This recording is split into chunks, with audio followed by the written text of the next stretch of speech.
आपल्या सर्वांना भगवान गणपतीची जन्माची कथा मुखोद्गत असेल, परंतु भगवान कार्तिकेयाचा जन्म कसा झाला याची बऱ्याच लोकांना कल्पना नाही.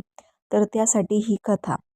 भगवान शिवशंकरांनी त्रिपुरासुराचे दहन केले आणि तारकाक्ष, कमलाक्ष व विद्युतमाली या 3 असुर भावंडांचा विनाश केला.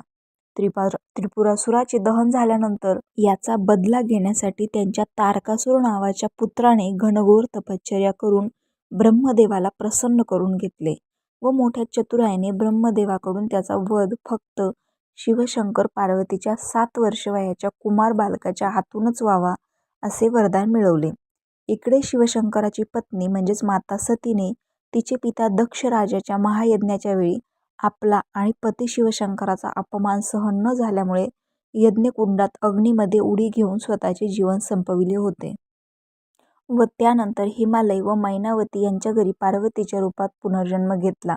सतीच्या विरहाने दुःखी होऊन शिवशंकर तप ध्यान करीत बसले व कित्येक वर्ष होऊन गेली तरी त्यांचे ध्यान तप चालूच होते.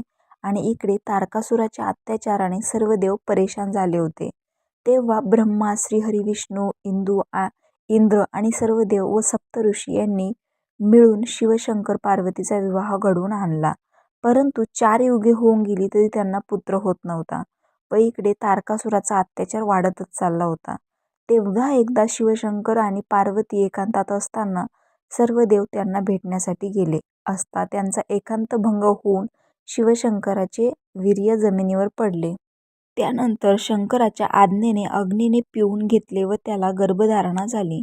त्यामुळे त्याला लाज वाटू लागली व त्याने तो गर्भ गंगेत स्नान करणाऱ्या 6 ऋषीपत्नींच्या पोटात गुप्तपणे सोडला.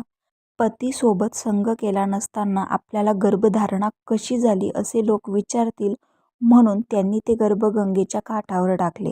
तेव्हा ते गर्भ पाण्याच्या प्रवाहाने एकत्र होऊन एका बालकात रूपांतर झाले.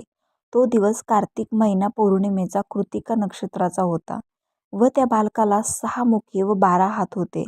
अशा प्रकारे कार्तिकेयाचा जन्म झाला.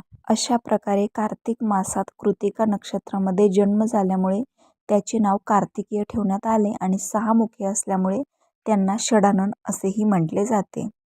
रामकृष्ण हरी.